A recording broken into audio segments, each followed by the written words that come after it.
Today we're thinking aloud about a subject that can be quite difficult to talk about: assisted dying. Should it be legally allowed that a family member or a doctor can help somebody take their own life if they are terminally ill? Now, that's what the Assisted Dying Commission says should be able to happen, but it's pretty controversial because there is a worry that it could actually end up pressurising some people into taking their own life if they are terminally ill. And also there's some wider issues too about what it says about us as a society and how we treat disabled people. Now, these are questions most people don't have to think about, but I'm now joined by two people who do think about these things. Paul Chamberlain, who has motor neurone disease and has decided to take his own life, and also Dr. Kevin Fitzpatrick, who works for the campaign organisation Not Dead Yet, who campaigns against assisted dying.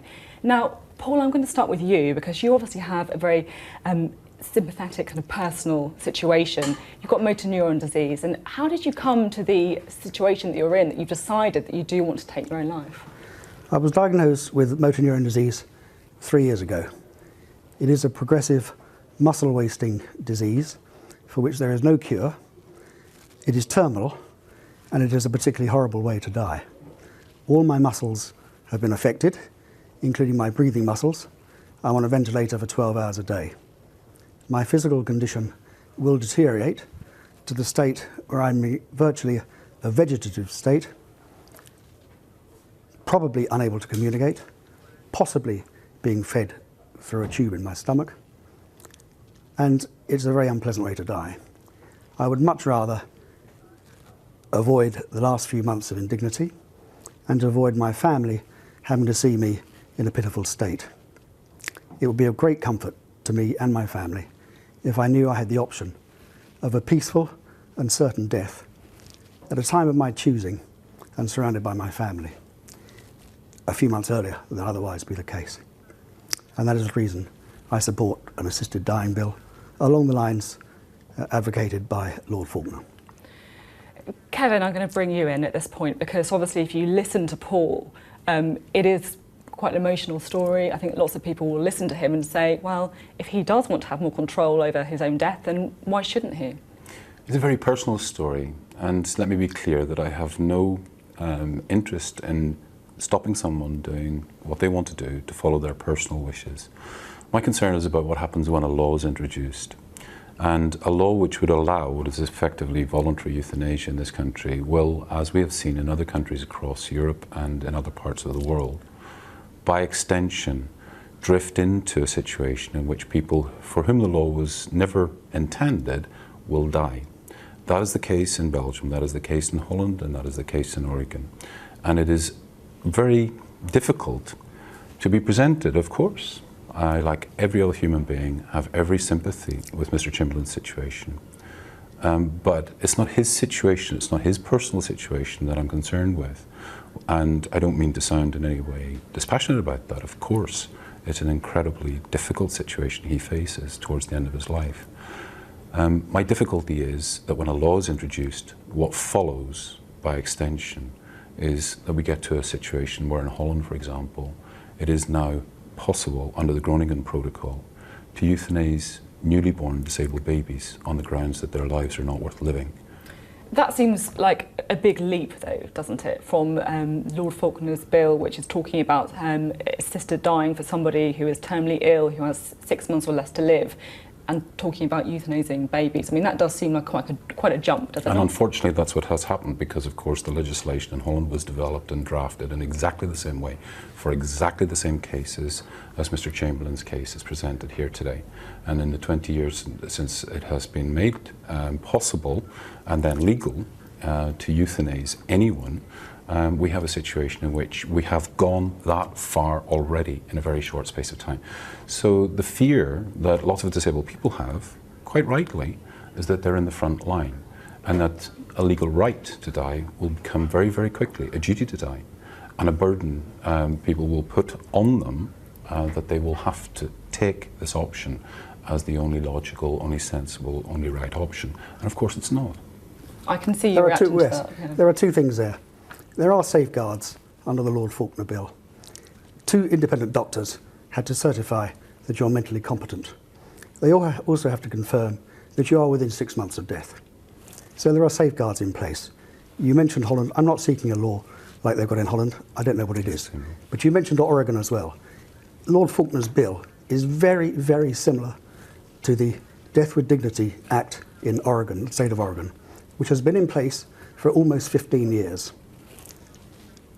There has been no slippery slope legislation, and there has been no evidence of abuse of that law. And I think that is a better comparison because the laws are so similar. That's good because, in fact, actually in Oregon, it is possible for a family member to come and say that their loved one wants to die. It is possible for a family member to pick up the drugs, to take them home. There is no regulation if that person does take the drugs after a period of time, 6 months, a year or later. There is no inquest, there is no investigation, there is no way to determine under Oregon law what abuses are happening. Now, I think if you look at the situation, particularly in the States and in this country too, about how older people are abused in care, and the BBC has run, I'm sorry to mention your competitor, but has run a very important programme recently about the abuse of older people in care homes. If you look at what has happened recently in the Mid-Staffordshire and all of the deaths and all of the implications that have followed from that investigation, 13,000 unwanted deaths in the NHS in this country alone. If you look at what is actually happening, what you discover is that in fact there is no way to build a safeguard which will actually prevent abuse.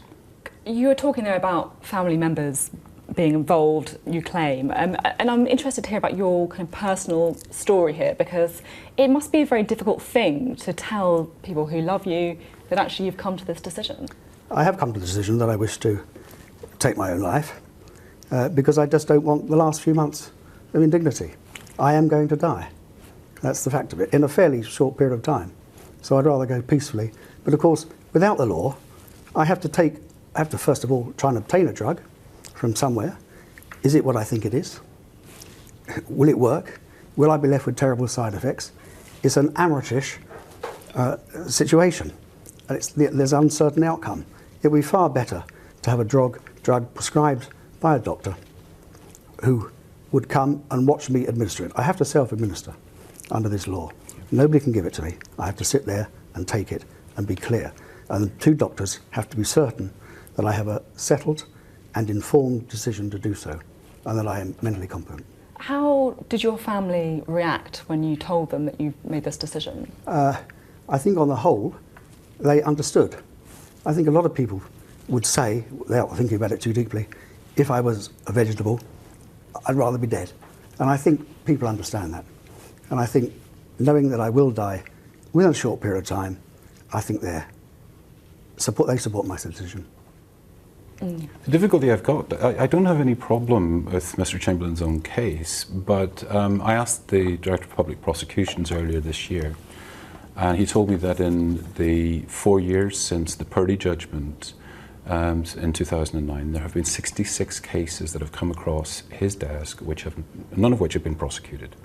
So we have a situation in which the law, although it's not necessarily the ideal situation, is actually working for people in Mr. Chamberlain's situation.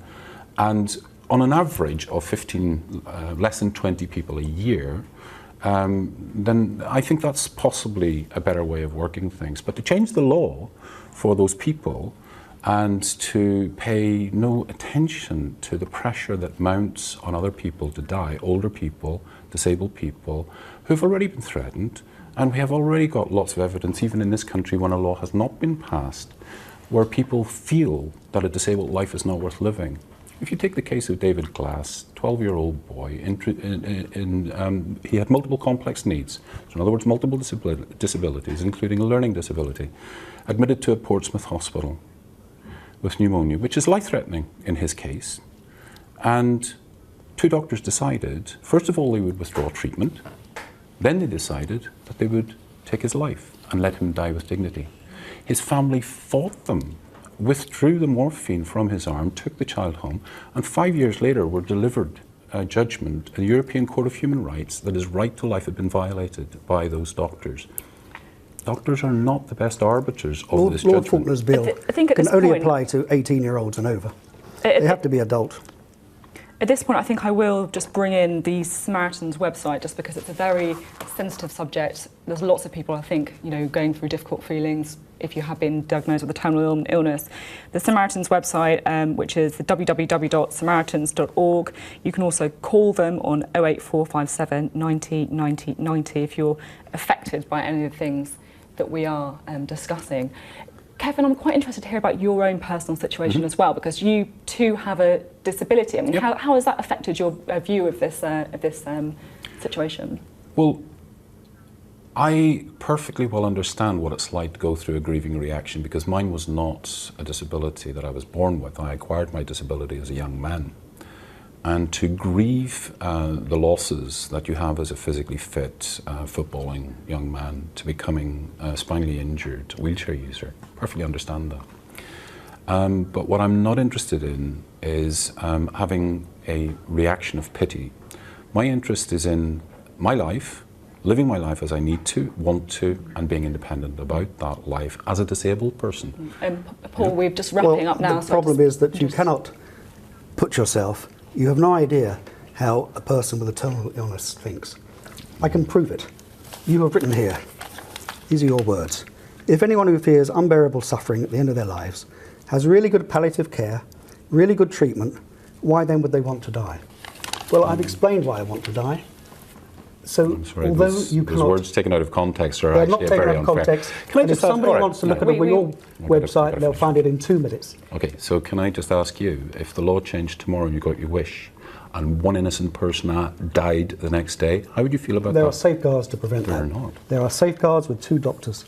And I think at the end of the day, in the situation I'm in, it is a decision for me to make and not for Mr. Fitzpatrick. Yes, and not for the law, exactly. So I think 2 people with very emotional, very personal views on this, but I can't see much agreement when it comes to this particular bill. Thank you so much for joining us today. So that's all for Thinking Aloud today. You can join us again next week when we're going to be having some more debates. Thank you.